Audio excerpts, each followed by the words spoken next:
Baitullah penuh bermakna, masanya travel setia menyapa dengan Allah ya wabarakatuh.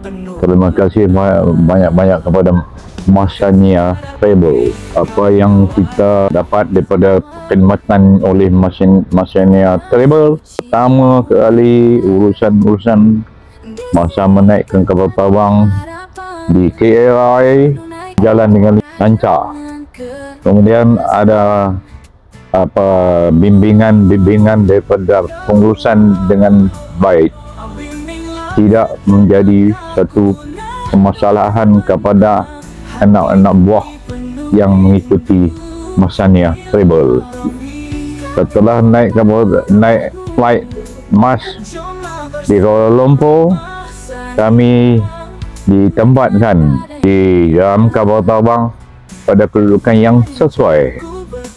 Di antara kami sentiasa boleh melihat dan berhubung senang di atas kapal.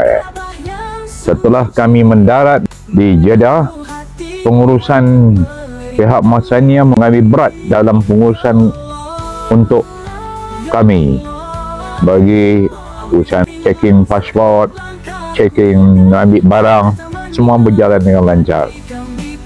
Ada di antara kami orang yang kurang upaya, jadi layanan untuk urusan orang yang seperti itu berjalan dengan baik, dengan lancar, dan pengurusan mengambil balik barang-barang baggage semuanya berjalan dengan baik, dan bas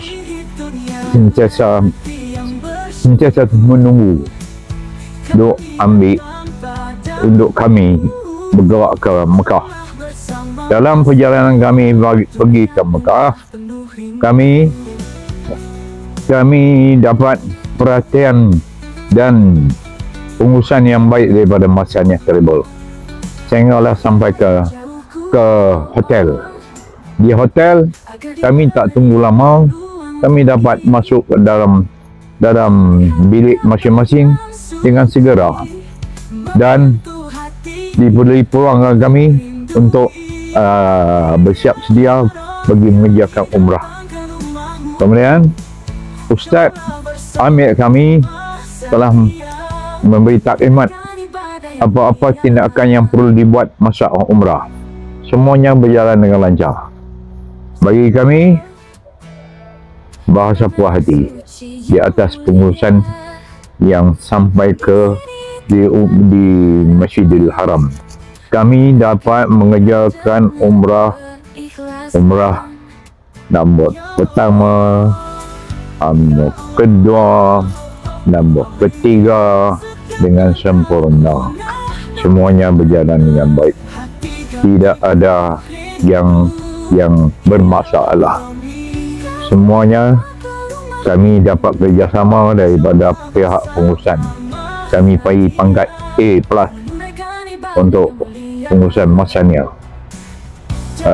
Kemudian sekarang ni kami daripada Mekah kami sudah pergi ke Taif, berada di Taif dengan layanan yang baik, makanan baik, hotelnya baik.